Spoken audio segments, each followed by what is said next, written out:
All right, let's go ahead and get started. Welcome to Robotics 311. Hope you guys had a nice break.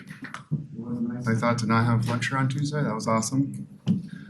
Today we're going to review Lab 8. So things got a little hairy in the lab because there's a difference between what I was running on and what you guys did. So I want to go through that. We didn't get a chance to actually talk through the slides as much as I wanted. So we're going to talk through that, quickly review data acquisition, discuss IMUs and encoders, and hopefully get to omni wheels.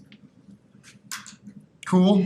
Announcements. Homework 3 is due today. Homework 4 will be posted soon, either today or hopefully by the end of the week. And then the midterm exam is on November 8th. So this class has the midterm structured about 2/3 of the way through, or maybe even 3/4. So that midterm, there'll be no final. So that midterm is meant to capture all the content that you're learning. As we kind of switch to control, sort of like in November / second half of November, I'm kind of imagining it's not quite clear to me what that will look like. Well, we might end up using some of the lectures for developing control strategy. So just kind of see how it goes. That's why the midterm is kind of later than halfway. Okay, so now we're gonna go through the lab quickly. I'm gonna talk through some of the things that we kind of went through yesterday, and then some of it will be new that I didn't really get a chance to talk about. I've also restructured this lecture and the lab slides to have a troubleshooting section, which includes the issues that we found and how to solve them. Okay, so in our system, we're using the Raspberry Pi that's kind of running these 3 motor drivers that are on your boards. Each one of those drivers drives one of the 3 motors. They're encoders and motor power connects into the header at the bottom. And the Pico communicates with the Raspberry Pi via USB. If you click on these links, it'll kind of take you to their data sheets or information about them. We had you guys connect to your Raspberry Pi. We're going to begin with flashing the Pico, which is what we did yesterday. We had to put the instructions on. You probably won't have to do that anymore. So we make a change to the way we structure this lower level process that's going on, which I'm not planning to make any changes. So I think this only happens once. But if let's say you were building on one of these later outside of this class, I'm kind of working to get these boards that you have open access so that you guys could get them after the class is over. So let's say you wanted to build something else that wasn't a ballbot, you'd be able to use all these materials. So I'm kind of working on that, but this meant you'd flash the Pico, you guys had to do once, and then if you were building something else, you might have to flash another Pico. So we had to kind of build or compile the files on the Raspberry Pi, which we did by doing cmake ... and then make, and that caused some trouble. The cmake and make were not installed. So then we had to sort that, which I'll get to. To flash the Pico, you got to put it into a mode so that it knows it's about to get a bunch of instructions. So that prevents it from entering its control loop. So if you unplug it, plug it in while pressing the white button, it goes into bootloading mode, and it's ready to receive instructions. So it's no longer at that point running the script that was on it if there was one.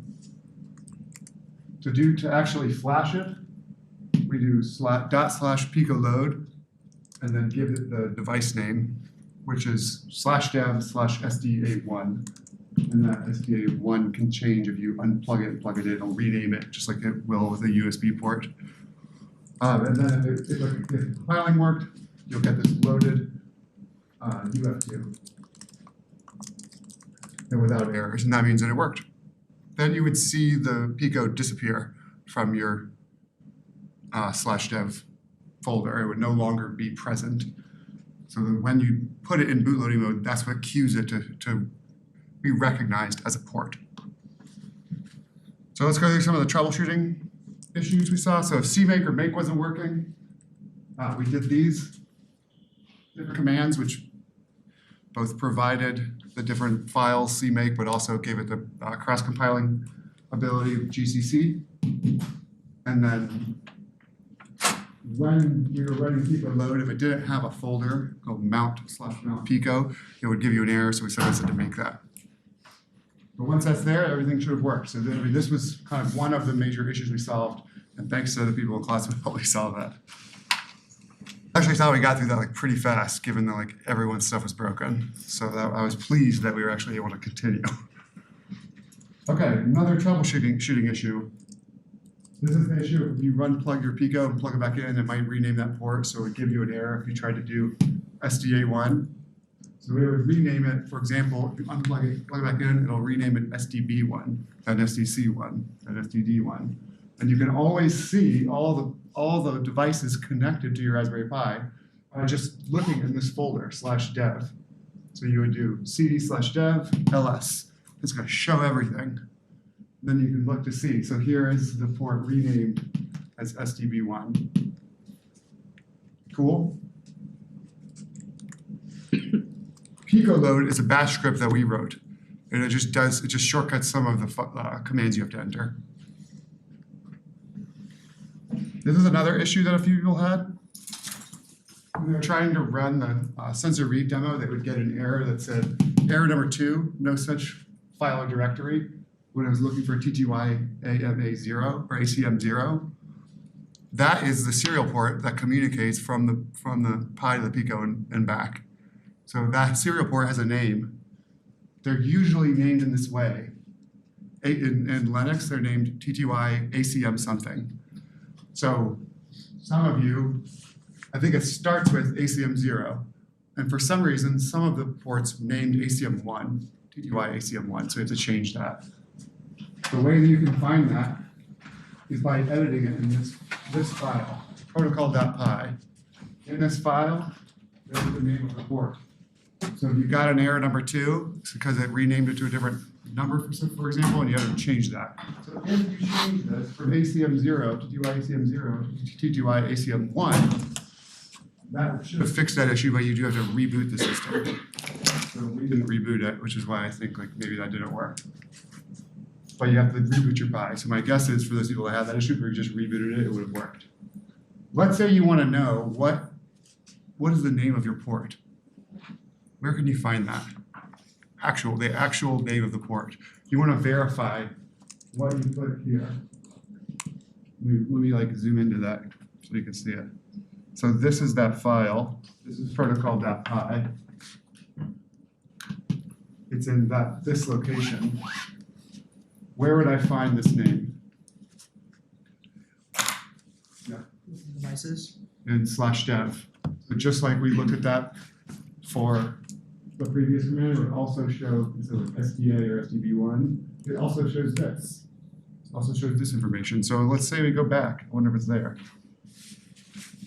This was /dev ls. So it's going to list everything. There was our SDB1. We have AMA0, which is a port, but not the ACM. That's it. So anyways, it would be listed kind of like in here.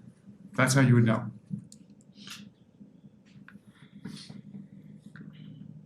Cool. So this should be like all the issues, I think. This should have been all the issues, correct all the issues that we saw.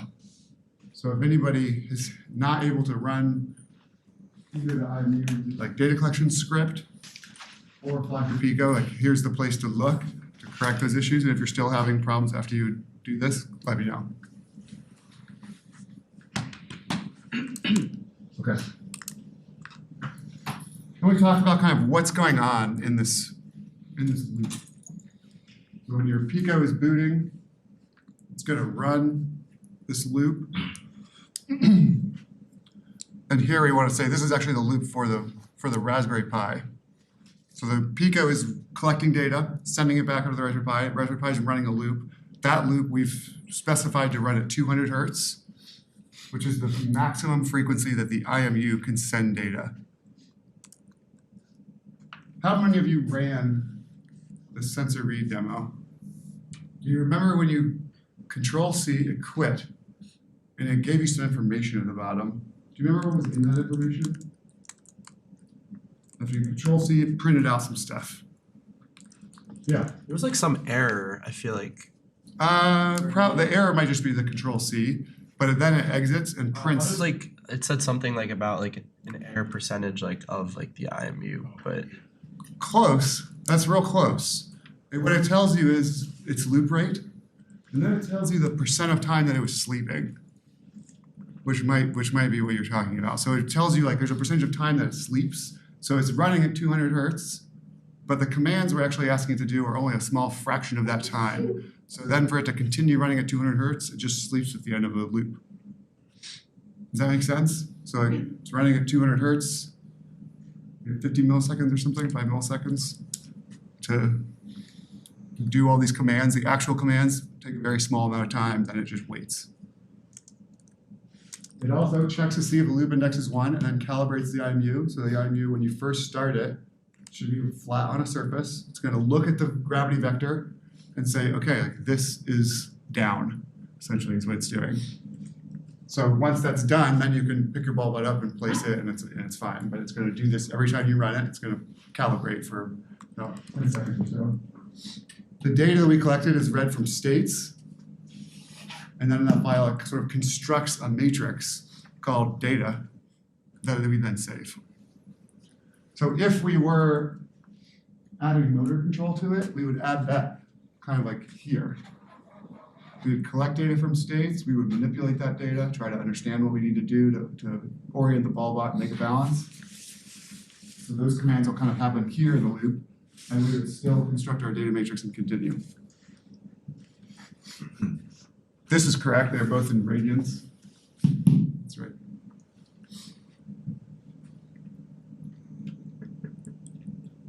Hopefully maybe this, like, so you start to see like why the planar models matter a lot and why we needed to orient everything to be consistent with those planes. So the IMUs are oriented consistent with those planes, the motors are oriented consistent to those planes. We had to like label the planes so you can see them, like the planes become a big part. Okay, so when you were reading from your Raspberry Pi, these are the files that you needed. Data logger is just a file that function we created to save data. It's pretty simple if you look in there, but it's what I've used for a very long time. This was the Python script to actually run and read on the Pi, and then this was your analysis script. It prompted you with like a trial number. This is kind of convenient. Also something that comes from my previous work. Prompts trial number, enter that, and it saves that into the file name. And then hopefully, if you actually got through this, you got something that looked like this, where it would run, you would start your program, interact with the ballbot, Control-C, you would save that data as a text file, copy that data into your MATLAB working directory, and plot it. So it should look something like this. So this is the two angles, theta x, theta y, plotted in radians over time. Some of you got all zeros on your IMUs. Who got all zeros? I think if you got all zeros, your IMUs are bad. That is my suspicion, is that those IMUs either weren't replaced or they were replaced with bad ones. They shouldn't, like, it's unlikely that that's a different issue. Usually if it's a different issue, it'll produce an error. It won't just record 0. So my guess is that's the IMU issue. So those, if you still have that issue, you should come talk to us. We need to update that. You could also potentially use like another board if you have your other board from your teammate. This is like the MATLAB script that I created for you. This like it just enables quick and easy transfer of data and viewing it. When we would develop stuff or when I would work on previous projects in my research world that follow sort of a similar trajectory to this, I'm editing something online or doing a test, I would run back and forth, to do a test, look at the data, do a test, look at the data. And that can be done extremely fast with this kind of approach. I use WinSCP, so it's real easy to transfer files back and forth. So within like 1 minute, I could run a test, save the data, open it to MATLAB and view it, make a decision, run another test. So it enabled like a really fast iteration loop because these tools are quick and easy. Some things that are important, like I made this so that you only enter the file name year, and then you don't have to enter it. So it's going to load it, and then it's going to save it to a matrix called data. These are done with eval, which is just a way to make it so you only had to enter the file name once. So if you don't recognize eval, it just runs it as a string. It runs whatever's in eval. It runs that string as if you ran it in the command line. And then this is important. So here's where you can find all your data. So this is data like all column 1, column 2, column 3, column 4. That's this giant data table that was created when the program was running. What you need to know is what is the order of those variables. You can keep adding variables if you want to that data matrix. It can be massive. So you can, if you wanted to save, right now there's only, you have 2 variables being saved, plus time, plus index. You could save all the variables. You would just add them to that data vector. You would just keep adding them. And then when you saved it in MATLAB, you would just add them here and their respective columns. Does that make sense? Okay, yeah, not too difficult, but if you didn't do that right, it would be, you would draw wrong conclusions because you had a misunderstanding of what signals you were looking at. That could be confusing. So they have to be the right order. So they have a little bit of problems there, but it's pretty easy. And then it just plots. This is real important. So you might want to know, what data do I have access to? You know, we hard-coded that it would save theta for you, which it receives as pitch and roll in the kind of script that we wrote. So I convert the words pitch and roll, which are IMU words, into the planar angles that we're using in this class.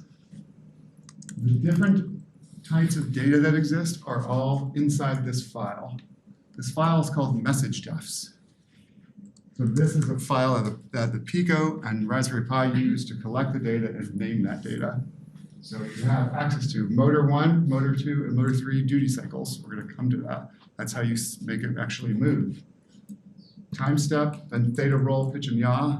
Those we converted to x and y angles in there. And then d psi, 1 through 3.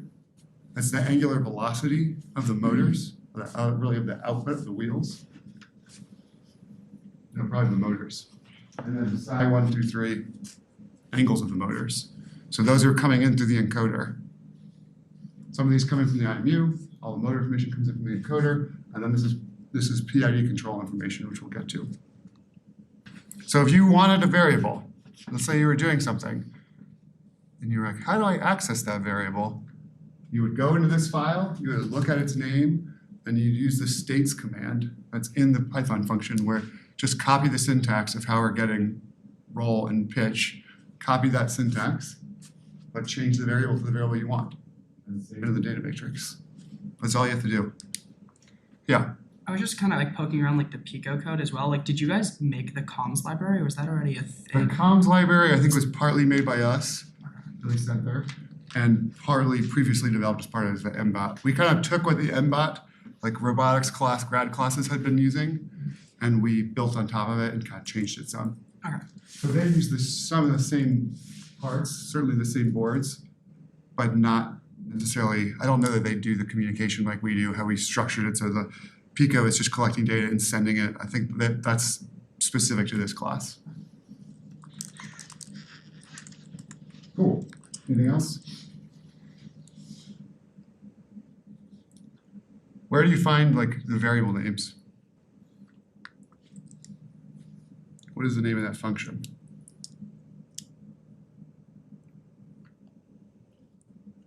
It was previously on the screen. What was it called? Message defs. Message definitions. Message defs, yes. This is the actual script you're running, or did run. This is the states concept. So here, we're just creating these variables from this concept of states. The states variable is refreshed automatically by the Pico. And then here's building that data matrix. So if you wanted to add more data to this, more concepts, I, T now, theta x, theta y, you would say plus bracket psi 1 plus bracket psi 2. And then you can just add as many as you want. I'm going to put them in columns. And then so it just creates this giant row vector and then appends that row vector to this larger data matrix. So this is what you should see. You should have said if you control C, you should see saving data, you should see resetting motor commands, and then it should print some stuff about the loop timing. Cool?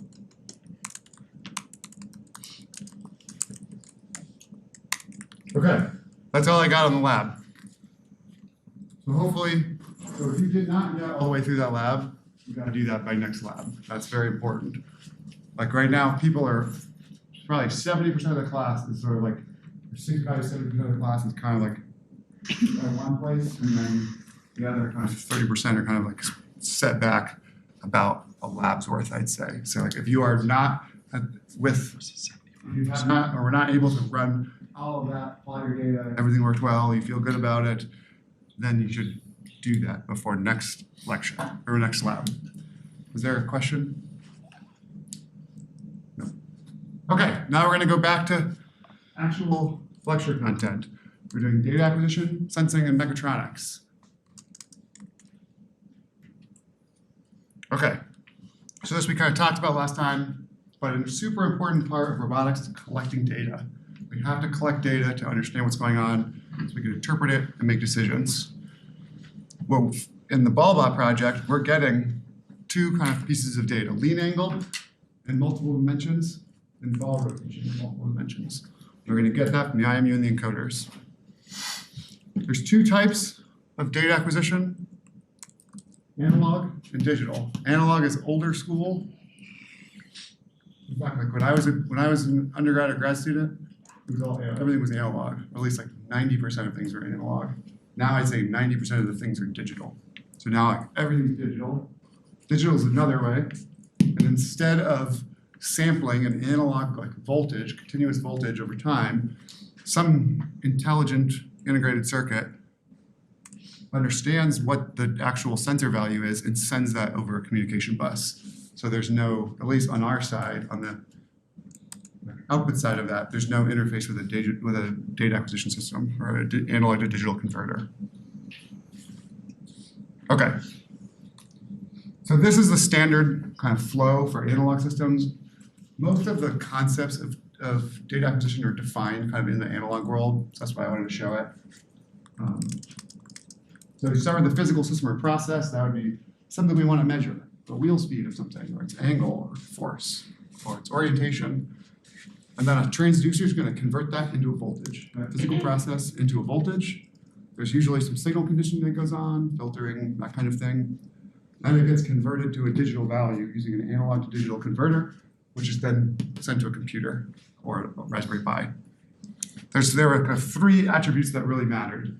Bits, which is the number of bins that the A to D system has access to. The more number of bins, the more precise the value it can measure can be. The sample rate is how fast the system is sampling. That factors into what frequencies can be measured. And the input range is the total number of volts that can be measured by the analog to digital converter.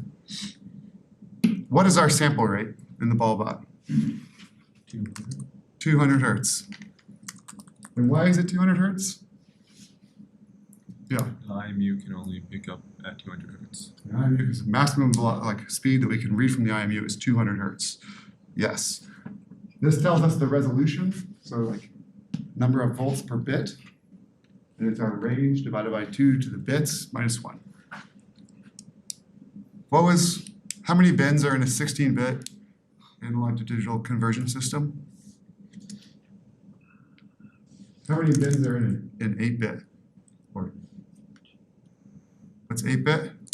255. Yeah, how about, so there's 255 bins in an 8-bit system. How about for 16-bit? 65,535. Yeah, 65,535. So a lot more, like with only 8 more bits, we're getting a lot more information. And I'd say 16-bit is sort of the standard these days.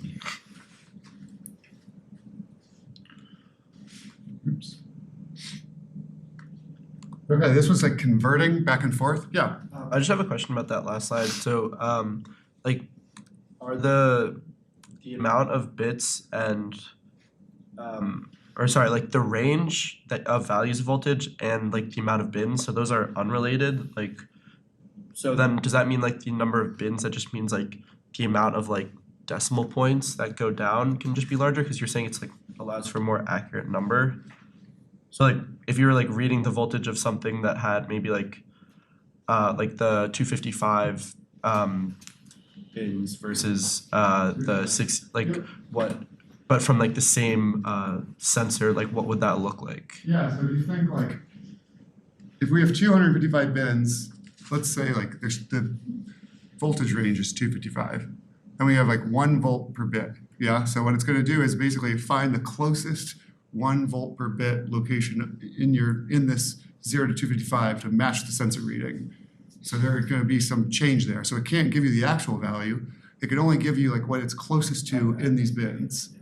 So if we have more bins, we have like less than that error. Yeah, that makes sense. That's the idea. Okay, so this was how we convert from a sensor voltage that we read, or really a digital value that we read. We gotta convert that to a sensor voltage and then back to a physical process. The way we would do that is we would read from our A to D card, you might read from your digital sensor. Also, you would get like a number, an integer, 1500 or something, we'll call that B. If you want to convert that back to volts, we would multiply it by this value and add it to the minimum voltage of your range. That's going to position you back to the actual voltage that's being measured. Then if we wanted to know, okay, we don't want to know it in volts, we want to know it back in the units of the physical process. That's usually what we care about. So like distance or mass, or force or something. And we would use the sensor's sensitivity or its calibration curve, which will map volts to the physical process. Does that make sense? Okay, good. And then we did this example and you guys got that no problem. And this is an example of a 16-bit USB A to D card. So all of these are little screw terminals. You put wires in them, screw them down. They can be, usually it's 2 wires. It's going to tell you the difference between them. This was a little bit about sampling. So this was that idea of quantization. We have to select one of these bins. So we're going to find the closest one to the sensor reading. So that error that's introduced is called quantization. The larger the number of bits in your A to D card, the lower the quantization error that occurs. The other thing we talked about here was sampling. Why was all of this true? What is the Nyquist criterion? You can copy through the Nyquist criterion. What's going on there? This says that the maximum frequency we can measure is half of our sample rate. Who's very comfortable with this? Who's uncomfortable with this? Okay, let's draw this.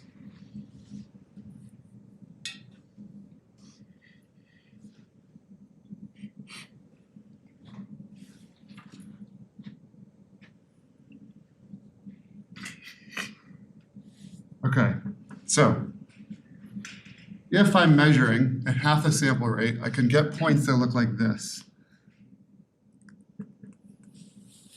Agreed? So if I were reconstructing the signal, I would reconstruct it to something like this. Make sense? So with 2 points on that curve, I can get its frequency and amplitude. If I make that sine wave oscillate any more, then I won't get 2 points. I won't be able to identify the peaks, for example.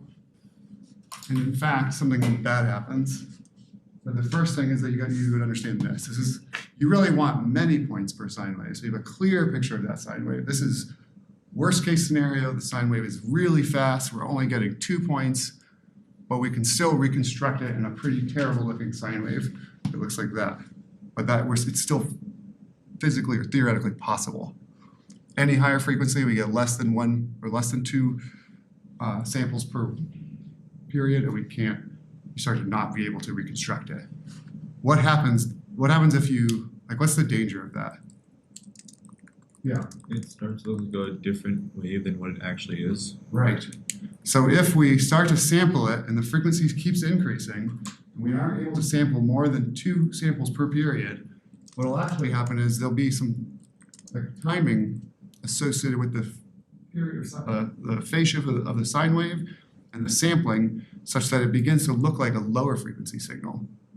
And that's called aliasing. When a higher frequency signal is aliased down to a lower frequency signal, Now you are now looking at data that's erroneous, so you don't know what it is. So that's bad.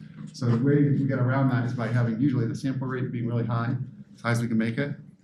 And then sometimes people put what's called an anti-aliasing filter before it gets sampled that just removes all higher frequency, so there's no chance that something is aliased down into a lower frequency. But all you should know for this class is that this matters. I think it is really important. It governs the frequencies that you can measure.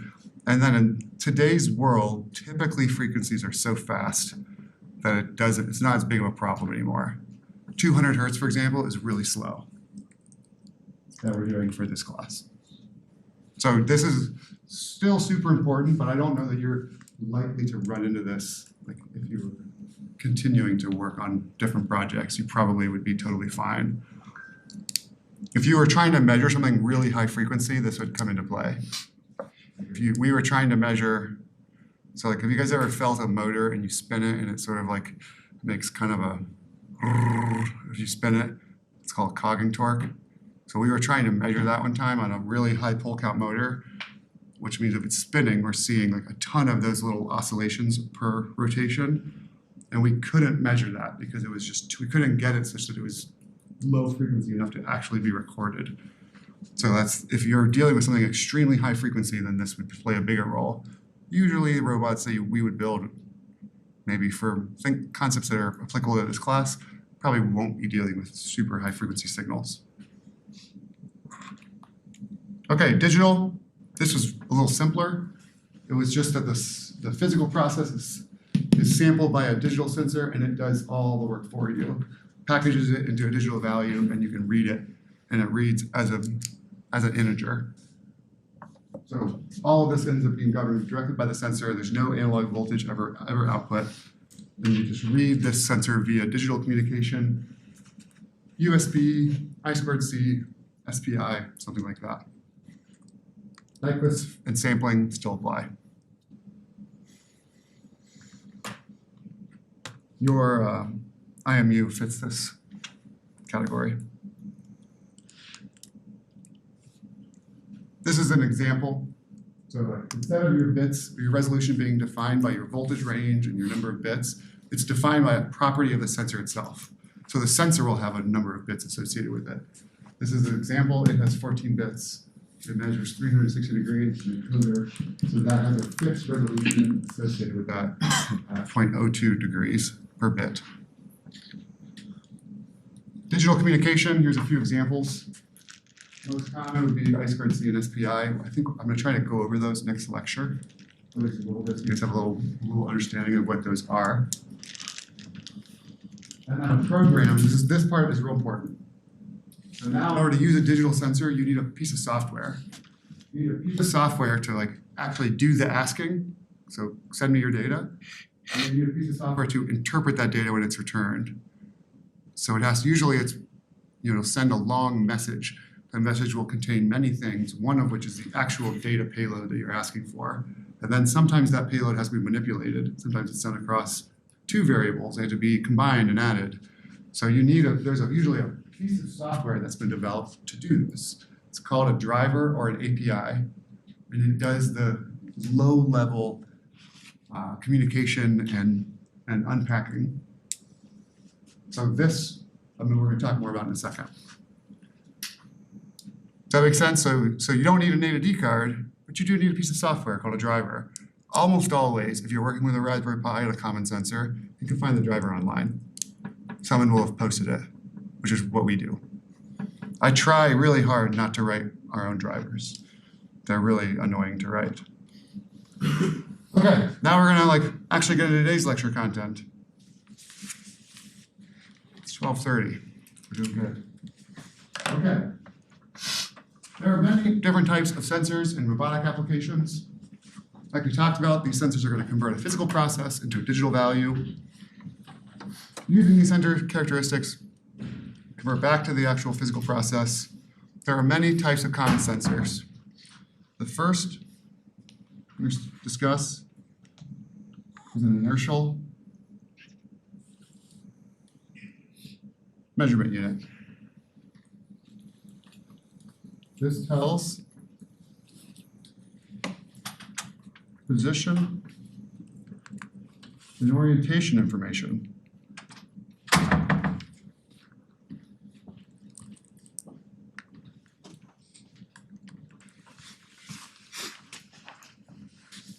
They usually consist of a 3-axis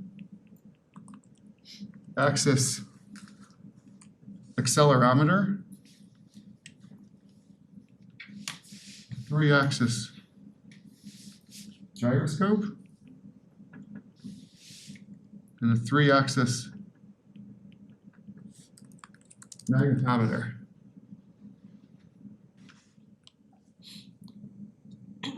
Sometimes IMUs are described by their axis numbers. So an IMU that only has an accelerometer and gyro would be called a 6-axis IMU, or 6 degrees of freedom. One that contains all three would be a 9-axis or 9 degrees of freedom. Sometimes they add other things like barometric pressure sensors, other things that would be potentially 10-axis. Yeah. What's a magnetometer? Magnetometer, Yeah. it senses magnetic field. So it's just a sensor that senses magnetic field in 3 axes. How was that used? We know the orientation of the Earth's magnetic field, so it helps tell you what direction is north.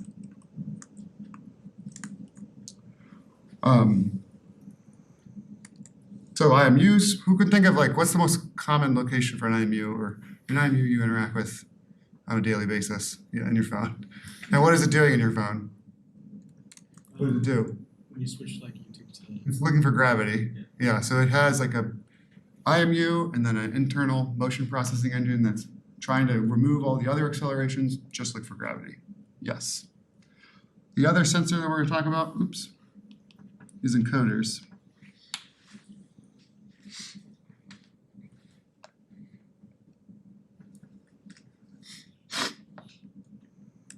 Used to measure changes in angular displacement. Other sensors we're not going to talk about, load sensing. It's real common in robotics. It can sense force or torque. This could come in single axis or multi-axis versions. They can be low cost or extremely expensive depending on the characteristics. Also vision and LiDAR, so camera sensing, LiDAR, there's many types of LiDAR. We're not going to use any of that. There are classes here that use this kind of thing, not in this class. Yeah. In this class we focus on IMUs and encoders. There's tons of types of sensors. We almost always, in our research, almost always use IMUs, encoders, and force or torque sensing. All right, let's talk about IMUs. Okay. There are different types of IMUs, and they have very different accuracy and precision characteristics, but they all work about the same way. They report X, Y, Z,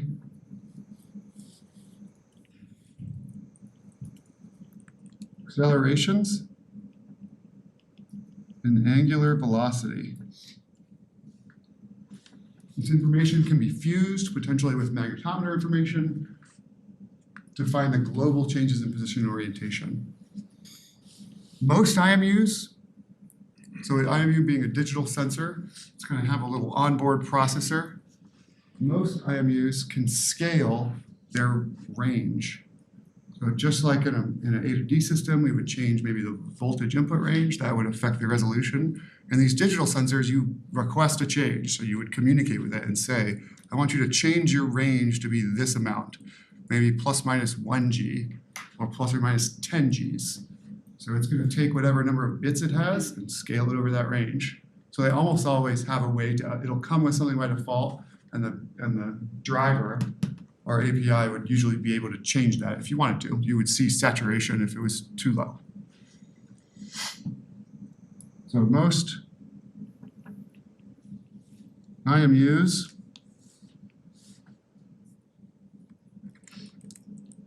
can change or scale their ranges. Plus minus 1G or plus minus 10 Gs, etc. So that's how we do that.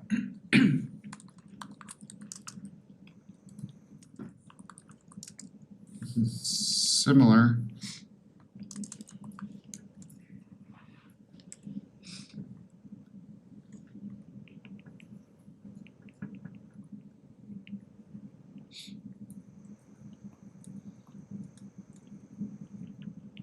So this is similar to the concept of voltage range in analog data acquisition.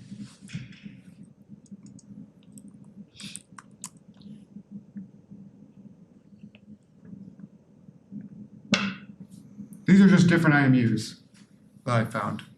This is really the one we're using, essentially, that guy. This is just the chip, that's a 9250, a different IMU made by InventSense that has the magnetometer included. This is a super high performance navigation-based IMU, depending on like an airplane, like avionics systems. This is for auto racing. So it's another IMU. But there's lots and lots of different types. Usually bigger ones are gonna be more expensive and higher precision. The ones we use are tiny, a couple of millimeters by a couple of millimeters. How do they work? Accelerometers measure all external forces, including gravity. Conceptually, an accelerometer is a spring mass damper system.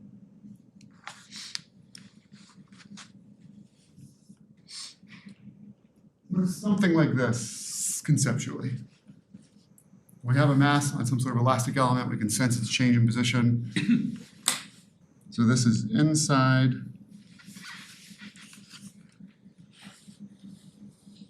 an accelerometer. Modern versions use MEMS technology. We call MEMS IMU. Who knows what MEMS means? What does it mean? Microelectromechanical system. Microelectromechanical system. So we use MEMS-based IMUs, so that means there's like literally some sort of weight in there measuring the strain of a small flexure.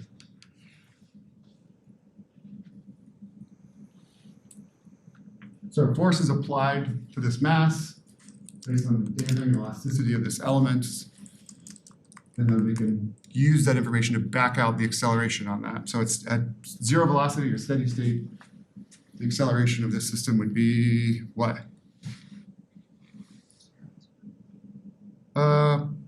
Let's say there's gravity. Well, yeah, okay. Kx over m, which we would say would probably result to g if there's gravity acting on it, yeah. So do you have like 3 of these in an IMU? Yeah. Yep, that's so let's see. So that's what this is saying. 3 orthogonal axes are used to obtain omnidirectional information. So there's 3 orthogonal axes with these concepts that exist. Yes, that's how we get a 3-axis IMU or a 3-axis accelerometer. Mechanical or MEMS accelerometers are low pass, and they can measure up to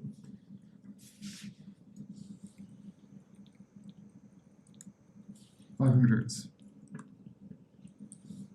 So this would mean if you're trying to sense something higher than 500 hertz, the sensor itself can't keep up. So you would lose that information.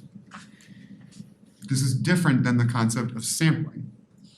How fast would you have to sample that system if you wanted to measure 500 hertz?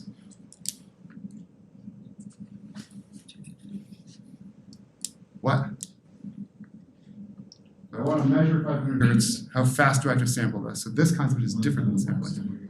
1,000 hertz. So if I measure 1,000 hertz, the highest frequency I can measure is 500 hertz. So that would be this IMU. We're looking at all it can offer, all 500 hertz. If you try to go above that, the IMU will filter it out. Why does it filter it out?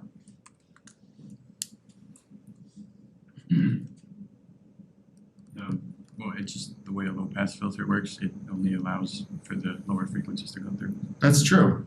But what about the construction of this makes it low pass by nature? You know? This system has mass. In order to like capture this deflection, that system needs mass. It's a small mass, it's MEMS mass.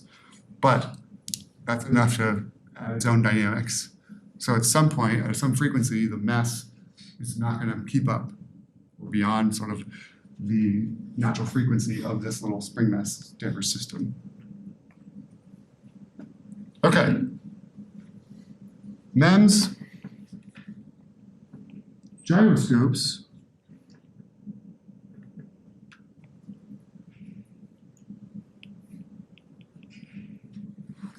operate similarly.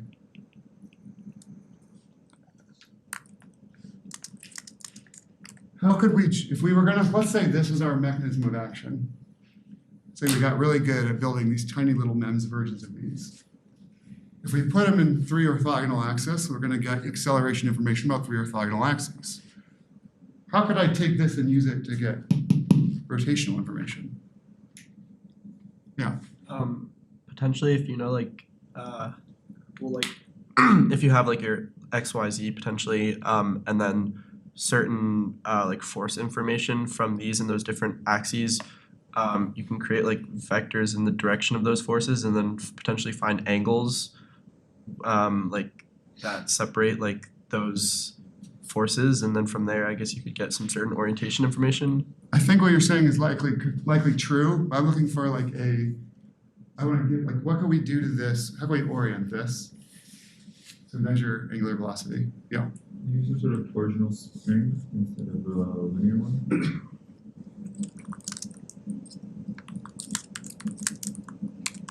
Yeah, that would work, except that the torsional versions of those springs I think are more challenging. So there actually is, just from a machining standpoint or manufacturing standpoint, the way these are built, I think they're mostly flexion, linear flexing elements.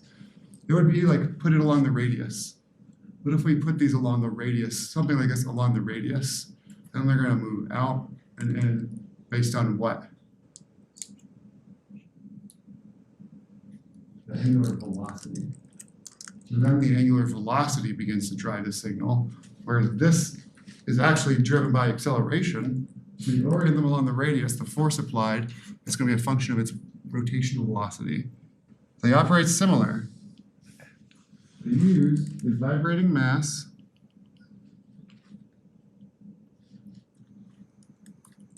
along the radius deflects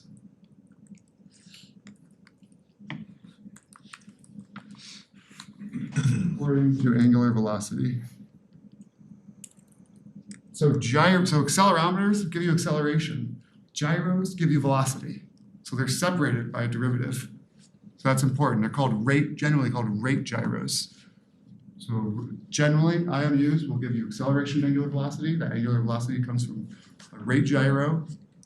And it means what's good about that is if we care about position or deflection, we're only one derivative away, not two. So it's a good thing. Okay, any questions about kind of this mechanism of action concept? Yeah. How do you define the radius, like relative to the axes you already have? How would this be constructed? Yeah, I can't picture how like you would place the functionality. If I made it like this, I'm just gonna draw a little cartoon. The way these are actually created is in these like MEMS structures that are like really ornate and detailed, and they vibrate. They work on these principles, but there's a lot of vibration that's used to isolate the signal. So like let's ignore the vibration part.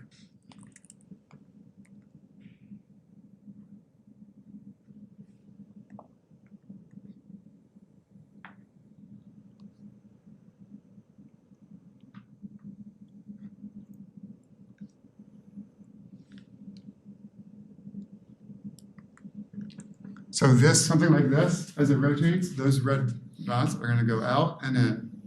So if we can measure the deflection of these MEMS masses, we can begin to describe the angular velocity. If we vibrate it, so let's say we're not measuring its DC value, we're vibrating it at a really fast speed. Then you bang this thing into the ground. All of these would sort of move around because of the acceleration. It's actually going to give you a coupled acceleration and angular velocity measurement. Does that make sense? So if you vibrate it at a really high frequency and you isolate that frequency, you could ignore all other things like low frequency contact and movement. So I would say I'm not an IMU expert. This is kind of the extent that I know of them. I think this will probably like be sufficient. My guess is you won't like ever get into the details of inside a MEMS IMU. Hopefully not. Cool. But I think, as far as I know, they work something like this. This is important. So like a lot of times what we want is not acceleration and angular velocity. We want change in position and orientation in a global sense. The way that's done is through integration. So we integrate the velocity and integrate the acceleration twice. This set of tables describes the error associated with different mounting and issues associated with an IMU and how that affects the position estimate. Does that make sense what we're looking at, what this table is saying? Who knows what I'm saying about position estimate? Who doesn't know what I'm saying? Okay, so like these were developed for like aircrafts. So if you're in an aircraft, they want to navigate. So they want to know the exact position of its aircraft without, its wheels on the ground. So they would integrate the position or integrate the acceleration twice to get its change in Cartesian distance, and they would integrate its angular velocity once to get its rotation. If you solve those together, you can get a trajectory. But that trajectory is susceptible to the noise that's introduced when you integrate. So a small error in a signal that's been differentiated becomes a really large error in that signal if you integrate it twice. What this table is saying is this is bias error. So bias error could be like, this is inherent error within the IMU. So like that mass, that MEMS mass that's moving, it's that's not exactly the right mass. Or like there's some issue with that. So bias error is a property of an IMU. It'll be in the data sheet. This is saying, so these are the different types of IMUs: navigation, tactical, industrial, automotive. We use industrial. Same kind of information here. So what we're doing here is looking at bias error and how it affects this integrated position measurement. This is accelerometer misalignment. So this would be if you have your axes not quite right. This would be something like in our ballbots. We're controlling for that position of the IMU, but probably not perfectly. And this would be the random walk characteristic. So this is that just generally noise that's integrated. If you integrate a random variable, it turns into what's called a random walk, which is drift, I guess would be the easiest way to think of it. Yeah. What does mg mean here? I think that's milligrams, but I'm not 100% positive. It's also used for like the accelerometer misalignment. Yeah, this I think is an error. Okay. Yeah, this I think is an error. I think it's supposed to be the actual error of the mass, but I'm not sure that makes total sense. So this is like not something I think, like you wouldn't be tested on this. This is more to give you like a gut feeling. So the gut feeling would be if I integrate the information from an IMU to get its horizontal or Cartesian position, and these are different characteristics of the IMUs. Their random walk characteristic would also be in its data sheet. So it has these properties, it translates to this error over integration. We typically, we do a lot of work with steps. We might be trying to integrate within one step. That's about 1 second's worth of data. And we can get I'd say about 10 millimeters overall. Maybe 20 or 30, but somewhere in that range. But that's a summation of all of these errors. if you were to look on a gyro data sheet, you would see information that pertains to these concepts. I think the general takeaway is that integration of IMUs to get position is error prone. It's a hard thing to do. It's really easy to use acceleration and velocity. Those signals are clean. But if you want to integrate that to position and orientation, you have to be very careful. You have to do things like zero velocity update or like refresh. So if I know I'm stopped, I can reset everything and I know I'm not moving. So this is just bias error.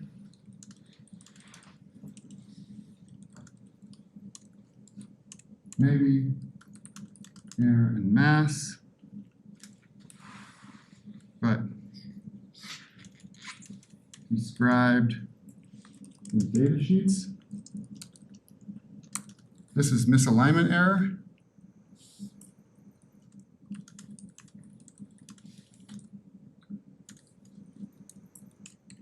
Effect on integration. And this is gyroscopic random walk.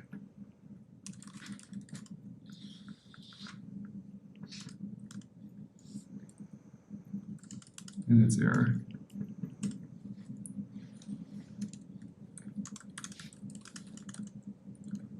Does random walk make sense? You guys want to know more about random walk? Who knows random walk? Okay, random walk is, we have like a little bit of time. I'm gonna try to describe this. Okay, so like what random walk is imagine we have a sensor that has some noise, and we're gonna call that noise, just, it's gonna look something like this. So some like random noise. That means that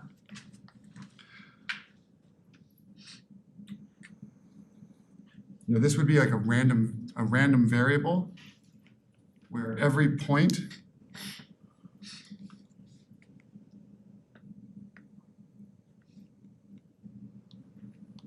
on this, every point is drawn from a distribution.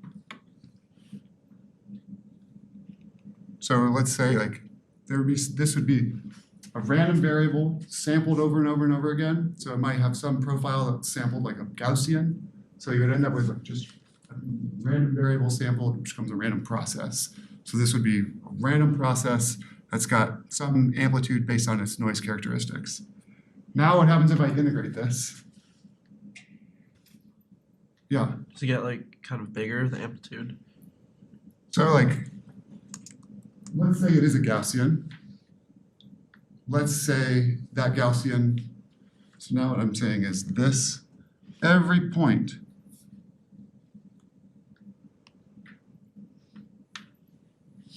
comes from a distribution. That distribution describes the statistical nature of its noise. The larger the width of that distribution, the more noise it would have. So every point gets sampled from a Gaussian. What's the mean of this Gaussian? 0. So like if I integrated an infinite signal, should it drift? No. But the fact that these signals are not infinite and they're short means it's gonna walk randomly. It's gonna integrate and it's gonna just move with a random characteristic that's defined by these noise properties. If you do this 100 times, you would end up with 100 different random walks governed by the specific sampling of that distribution. That is what a random walk is. Yeah. Are there gonna be more points though that are 0 than are not? Like given just the normal Gaussian distribution? Yeah. So the highest likelihood of error is 0. Yes. In fact, like we would say, you can get signals such that these characteristics are quite good. Like they have really low. If you look at your gyro signals, they're gonna be really, really clean. So gyro and IMU signals are pretty clean, but the problem is with the integration. And once you integrate, even if the signal is a really small amount of noise, it turns into a big amount of drift. In fact, we're going to make that homework problem. This is a great question. Okay.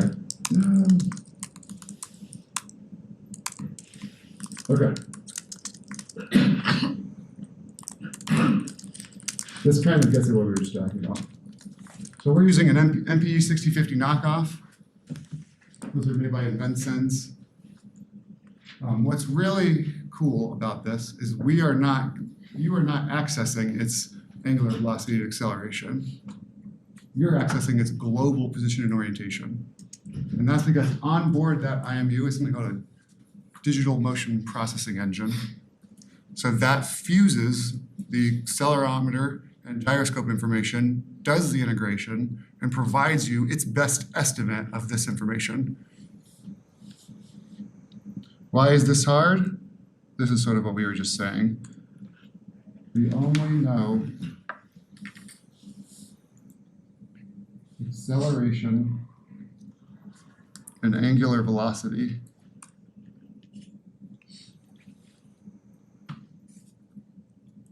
Obtaining position and orientation, position orientation requires integration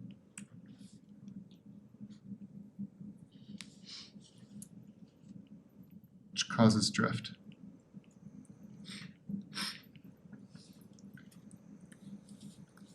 These systems use onboard complementary filters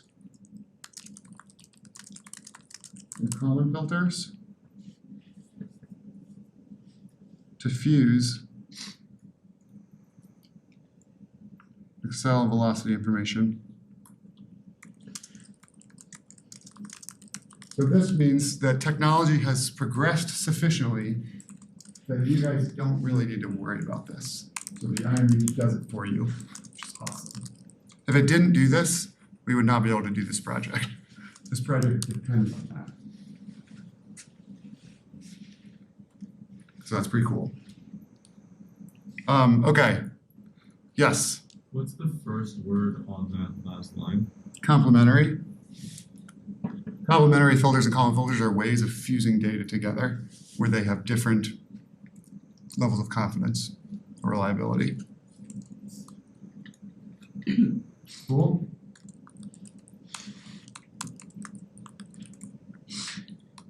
In our system, a Pico requires data from the IMU. So you guys don't have to interact with it at all. We have abstracted that from you so we don't just spend a ton of time on it. So interacting with the IMU is abstracted. That's just for convenience, just so we have a lot to do. But if you wanted to use an IMU, not run through the Pico, you easily could, and that's what we normally do. Do you guys have your computers? Could you open your computers and download the files from lecture 15? Python script.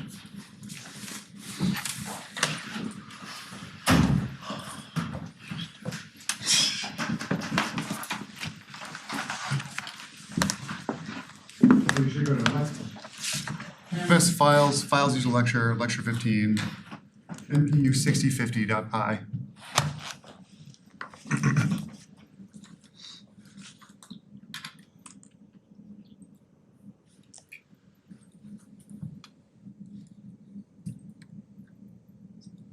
You should be able to open it in Sublime Text.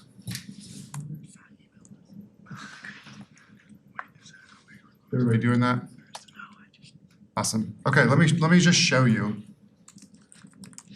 So what I want to show you here is a driver or an API to use this IMU that you guys are using. But this is a Python driver, which means it's written in Python and it's meant to be used in Python. So if you were writing a Python script and you wanted to communicate with this IMU not through the Pico, if you wanted to plug one into the Raspberry Pi and actually communicate with it, this is the file you would use. MPU 6050. So we're gonna just scroll down from this. Take a look at it. What's the maybe first thing we notice is this. Yeah? This is why we try to avoid writing drivers. They're not all this crazy, but okay. So what this is telling us is all the information that's needed by the IMU to do things like communicate with it. These are registered locations. So this is somebody went through the data sheet and created this for everyone, which is awesome. So this was downloaded off the internet. So it has things like, these are all of its functions. I'm gonna find one that looks good.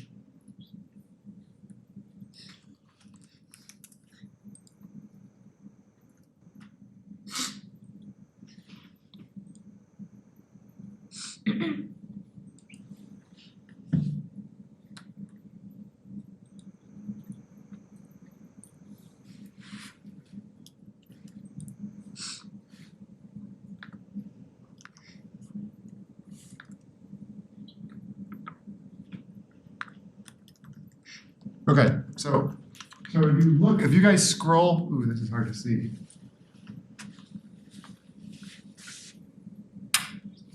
If you guys scroll through this, you'll see definition, like function name, arguments. It has all like a million functions that the IMU is capable of. What this function says, it says DMP get gravity.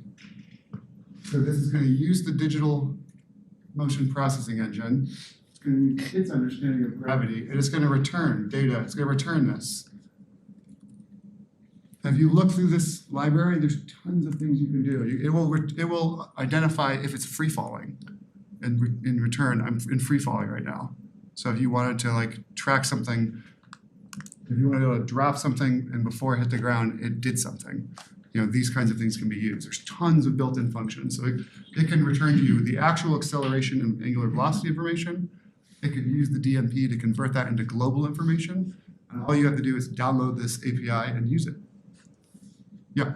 Why are a lot of the functions unimplemented? Like there's a get temperature, did he just not finish it? Or- Yeah, so like this would be somebody's made this and they didn't need all of the functions, but they were sort of like nice enough to put them in there, but they didn't actually create them. So that's for other people to create, add, and repost. Yeah. All these functions that are included, so these are just all essentially like included already in the IMU, and you just like adjust them as you need to, or As you use them as you need, yes. Yeah, they're all in the IMU, in its onboard intelligence, and all it needs is something on the Raspberry Pi side to know how to talk to it, to know what can it do, how to structure those messages to ask it, how to receive those messages and unpack them.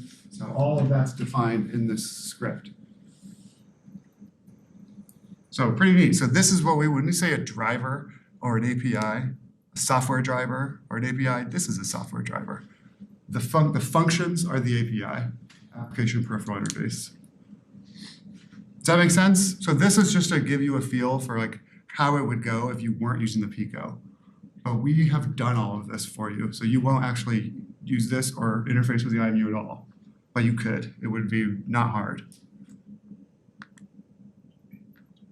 Yeah. So are there then functions that like the Pico has that we call in the Raspberry Pi that obtain the IMU data? Like, because like don't we still, if we're like developing code on the Raspberry Pi, will we need like IMU data or no? In the ballbot project? Yeah. Yes. So like, are we calling functions that like we still have to obtain IMU data just like secondhand, but it's already like I guess processed by the Pico then? Yeah, well, Pico's just getting it, so it's communicating, it's using an API like this, in C, and it's communicating with the IMU to receive the data, and then it's sharing that data with the Raspberry Pi. So like, you guys are interfacing with the Pico, but not interfacing with the IMU. So we're still like gonna be calling functions that get IMU data, but not like the ones that are specifically provided because in that driver, because it's like that's already been done by the Pico. Yeah, except for you won't really even be calling functions. Okay. Everything's just populated in the states, Okay. and you just pull it from there.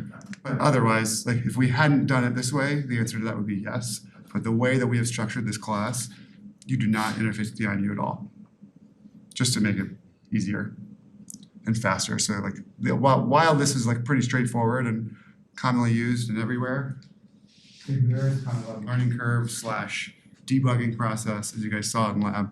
Like there could be things that take up time. So I think this is not worth your time is the way that I would think of it. We've just taken care of this. This is pretty low level. Cool? Okay, that's an API and a driver. Pretty neat. I have that driver, not for this class, but because we use that IMU in my research. just happens to be the same IMU we're using in this class. Okay, now we're talking about encoders. A couple different types of encoders. They measure change in angular position.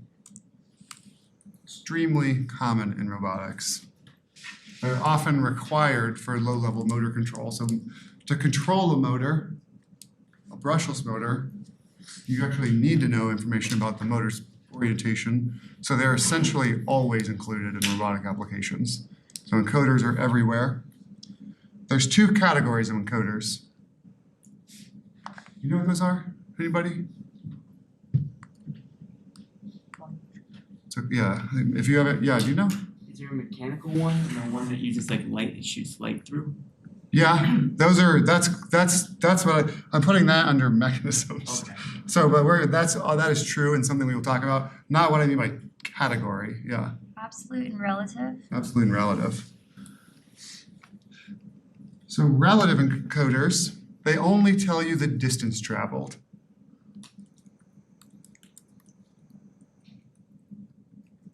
You don't know what is the actual orientation of that shaft.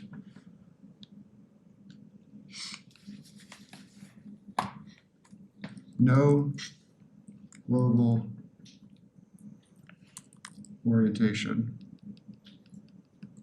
Absolute also tells you distance traveled, but you do know global orientation. Let's say I have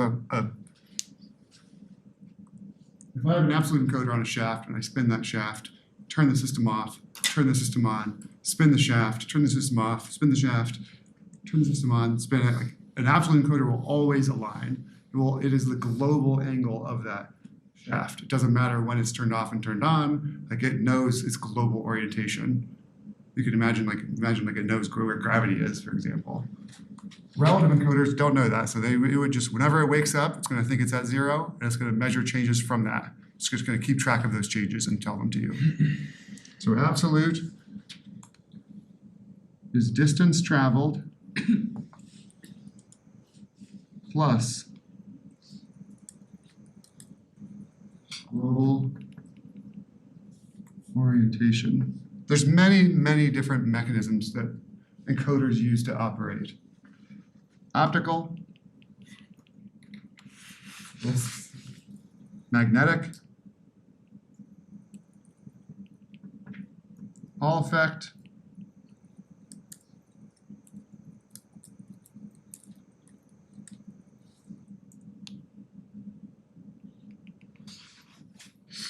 potentiometers.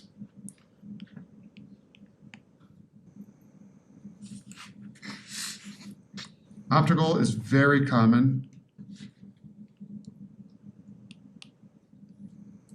Low cost. What we're using.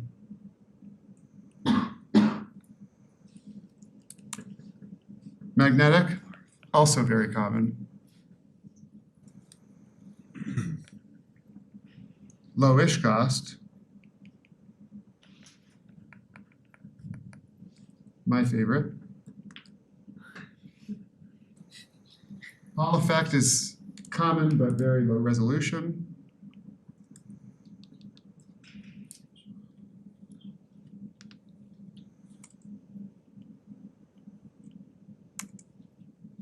Potentiometers, I'll say common, low cost, but not robust.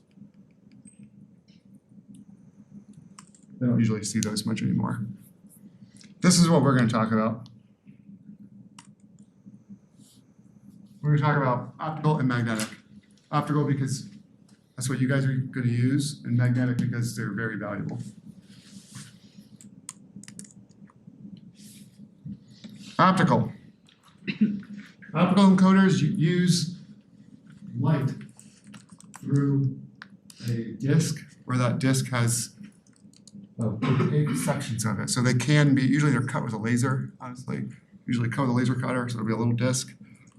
It has opaque lines or patterns, passes the light, and then a receiver receives that light and sends that information. So let's say a rotating disk encodes opaque lines